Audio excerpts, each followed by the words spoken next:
ļoti maziņu. Tā latvieši sauc kaut ko ļoti maziņu. Nu, nekādu, godadiem. Nu, tad visi pasakam čiks, čiks, čiks, čiks. Nu, pasakam, čiks, čiks, čiks, čiks, čiks, čiks, čiks. Un kas mums latviešiem ir tāds liels uz čaks? Bet to pavisam savādāk jāsaka pilnīgi citu attieksmi. Čaks. Nu, paldies jums. Juri, lūdzu. Labdien visiem! Klātesošiem, esmu Dobalnieks, mani sauc Juris, uzvārds Loka. Un šodien es jums stāstīšu pasaku, latviešu tautas pasaku par čiku. Tātad, reiz kādam kungam, braucot pa ceļu, saplīst karība. Kur nekur pagadās, turpat netālu ir kāds kalējs. Viņš ved pie kalējiem un prasa, lai salabo karību. Kalējs, protams, savu darbu izdara, bet to paprasa veselu rublu. Kungs tāds samaksā, labi neko, un sūrojas, braucot uz mājām. Tāda nauda, pat tādu nieku.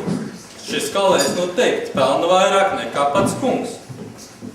Aizbraucis mājās, kalējs nodomā. Es teikt pats varētu būt kalējs un pelnīt šos rubļus. Tā nu viņš iet pie savu kalējus uz smēdi un skatās, mācās kā kalējs. Tā viņš tur glūn, skatās, prasa visādus jautājumus, un tad izdzen pašu kalēju ārā. Paliek smēdē tikai pats kungs un pasauc vēl kučieru. Tā otrajā dienā uz smēdi ierodas kāds saimnieks no kroga. Saimnieks atvedis lielu dzelzi, lai izkaļ ecēšus. Nu labi. Kungs samet ogles un saka kučieram, lai pūš. Kučieris saspurojas un pūš. Tā nu, un tad saimniekam saka, saimnieki, ņem veseri un zletē. Saimnieks no visas spēka zletē, kamēr kaut kas izdodas. Tā nu, pats metāls paliek vien melnāks un melnāks. Un pats saimnieks saka, bet kungs, te drīz vairs tecēšu nesanāks, jo visu materiālu būsim izniekojuši.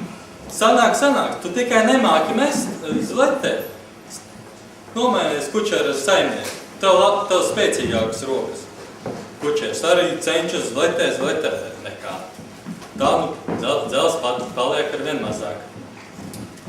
Un kungs saka, labi, kalšu tev labs, cirvi. Labi. Saimnieks saka, cirvis arī mājās noderēs. Tā nu viņi atkal to paši dara, zletē, arvien mazāk un mazāk tas celsis paliek. Labi, nu neko. Saimnieks atkal saka, nu tur paliek mazāk materiāls. Kungs, nē, labi, nekas, kalšu tev neza, tas sanāks. Atkal to pašu, bet tikā.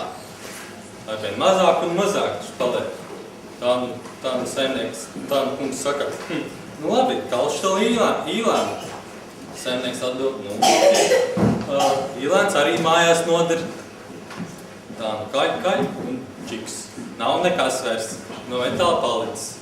Saka, un saimniekam saka, es tev izkalšu čiku.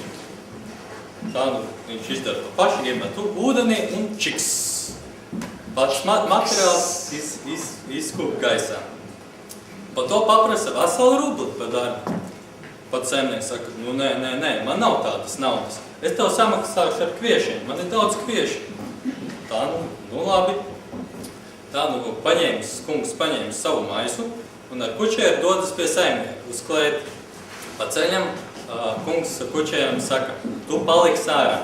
Un kad dzirdēs, ka saka diezgan, saka, nē, beriet vēl, jo man bija smags darbs pie šīs darba. Bija smagi jāstrādā. Nu neko, nokļūst pie saimnieka, saimnieks vada kungu iekšā, klētī stāv divi stiprāki puiši. Puiši viņu sasien, noliek uz grīdas, pat saimnieks paņem izžāvāt salmu ķīpu un sākas zletēt. Kungs, protams, ciešas, apkodas zobus, lai nedzird ārā kučieris, ka viņu pērk. Tā sanāca tā, ka saimnieks šiem puišiem saka, nu būs diezgan. Kučers atsaltus no ārpuses. Nē, beriet vēl, es smagi strādāju pie šī darba. Tā, nu labi, saimnieks domā, nu labi, beriet vēl. Tā, nu tie puiši nober, palaiž vaļās šo kungu. Kungs brauc mājās, kučeram saka, nu velns parādus, kāpēc tu teici, lai atkal ber? Nu, kungs piedodiet, bet es tikai izdaru jūsu pavēles. Tā kā jūs liekat, es tā daru. Kungs saka, nu labi, bet tagad, kad aizbraukšu mājās, dedzinu tos smēdi nost, es vairs nebūšu kalējis.